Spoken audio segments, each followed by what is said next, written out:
एक मिनट, हो गई start. Hello my dear students. तो हमारा चैप्टर चल रहा है पीपल एज रिसोर्स। पिछली वीडियो में मैंने आपको 3 स्टेप्स बताए थे। कौन से 3 steps? The government has taken, मैंने आपको बताया था the government has taken 5 steps to improve educational system in India. ठीक है, उसमें 3 स्टेप्स मैंने आपको पिछली वाली वीडियो में बताए थे। 2 स्टेप्स मैं आपको इस वीडियो में बताने जा रहा हूं, और ये दोनों स्टेप्स सबसे इंपॉर्टेंट है। इनके क्वेश्चंस अलग से भी बन सकते हैं। मान लीजिए जैसे 4th पॉइंट है हमारा सर्व शिक्षा अभियान का, तो इसका अलग से भी क्वेश्चन बन सकता है, what do you mean by Sarva Shiksha Abhiyan. तो चलिए जानते हैं सर्व शिक्षा अभियान के बारे में, 4th पॉइंट के बारे में। It's a significant step towards providing elementary education. ये एक बहुत ही बढ़िया स्टेप था जो हमारी सरकार ने लिया। सब बच्चों के लिए एजुकेशन को कंपलसरी किया गया। सर्व शिक्षा अभियान, सर्व का मतलब टू ऑल द पीपल, ठीक है। शिक्षा का मतलब एजुकेशन, मतलब education should be in access to all the people. शिक्षा सभी के पहुंच में होनी चाहिए, एलिमेंट्री होनी चाहिए, कंपलसरी होनी चाहिए।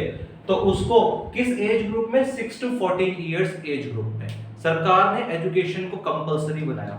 आपको पता है हमारे देश में बहुत ही सारे बच्चे हैं जो मतलब अपनी शिक्षा नहीं ले पाते हैं। बहुत सारे रीजंस हो सकते हैं उसके। सरकार ने कहा शिक्षा बच्चों का अधिकार है और उन्हें शिक्षा से वंचित नहीं किया जा सकता। और सरकार ने टाइम बाउंड इनिशिएटिव लिया था, ठीक है, जिसका मेन टारगेट है 6 से 14 साल तक के सभी बच्चों को स्कूल में एनरोल कराकर उन्हें शिक्षा दिलवाना। अ वेरी इंपॉर्टेंट स्टेप, ठीक है, taken by the government of India. Next था mid day meal scheme. Mid day meal scheme dual target पे वर्क करती है। 2 टारगेट्स हैं इसके, ठीक है। अब आप सोच रहे होंगे कि क्या है वो 2 target. Mid day meal scheme has been started by the government. तो इसके 2 मेन पर्पस रहते हैं। पहला, बच्चों के अंदर, आपको पता है हमारे देश के बच्चे कुपोषण का शिकार है, उन्हें प्रॉपर तरीके से खाना वगैरह नहीं मिलता है।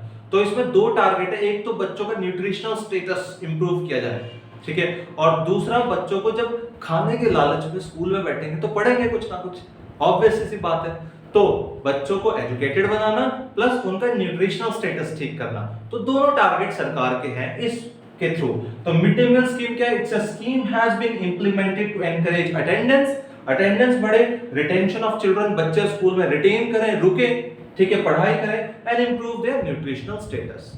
दोनों को बड़े आराम से बैठकर 5 मिनट लगाइए और लर्न कर लीजिए, ठीक है।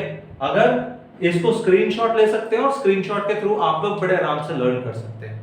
मैं आपको थोड़ी सी और इसमें डिटेल्ड बातें बता देता हूं कि हमारे देश में बहुत ही ज्यादा डिस्क्रिमिनेशन है बॉयज और गर्ल्स के बीच। तो इसका डिफेक्ट हमें देखने को भी मिलता है। क्या देखने को मिलता है? अगर आप चैप्टर की रीडिंग कर रहे हैं तो आपको पता लग जाएगा। तो वहां लिखा हुआ है क्लियरली, लिटरेसी अमंग मेल्स। मेरा मेन टारगेट ये है वीडियोस के थ्रू, हालांकि 100% पढ़ाई नहीं हो पाती है, लेकिन मेरा टारगेट ये है कोई भी इंपॉर्टेंट पॉइंट आपका मिस ना हो जाए। मैं इस तरफ पूरा ध्यान देता हूं। तो अगर मुझे लगता है कि ये इंपॉर्टेंट, जानदार है, दमदार है, मैं उसको लिख देता हूं आपके लिए ताकि आप उसे पढ़ लें। तो literacy among males is 16.6% higher than females. हम यहां पर ये देखते हैं कि जो लिटरेसी है मेल्स में, तो इतना ज्यादा भेदभाव है कि पेरेंट्स ने हमेशा से ही प्रेफरेंस दी है कि उनके लड़के पढ़े, ठीक है। लड़कियों को वो समझते हैं कि ये तो पराया धन है और इसे शादी करके चले जाना है, इसे तो चूल्हा चौका ही संभालना है। और उसका रिजल्ट क्या मिला है? ये जो हमारा स्टीरियोटाइप था, स्टीरियोटाइप क्या होता है? लोगों का माइंडसेट था, उसका एक ड्रॉबैक ये निकला है कि जो लिटरेसी है वो 16.5% ज्यादा है मेल्स में। देखिए बात कितना डिफरेंस है, ठीक है। और बहुत सारे स्टेट्स ऐसे हैं जिसमें हमें लिटरेसी के मामले में बहुत ऊंच नीच दिखाई दे रही है। जैसे literacy in Kerala is much much better than other states of India.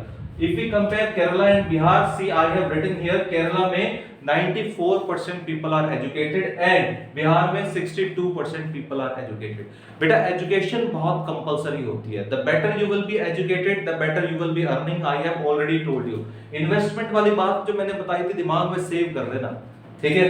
और अपना पूरा फोकस रखो पढ़ाई के ऊपर। आपको किसी भी तरह से पढ़ाई करने को मिल रही है, वो ऑनलाइन हो वो ऑफलाइन हो, मैं भी पढ़ाई करता हूँ, पता है आपको, चाहे वो ऑनलाइन करूं चाहे ऑफलाइन करूं, मैं अभी भी पढ़ता हूं, ठीक है। तो अगर आपको कहीं से भी कैसे भी पढ़ने का मौका मिल रहा है, पढ़िए, क्योंकि पढ़ने पर ही आप कुछ काबिल बन पाएंगे, ठीक है क्लास, आपको ये समझ में आ गया होगा। अगला टॉपिक हमारा हेल्थ के ऊपर होगा।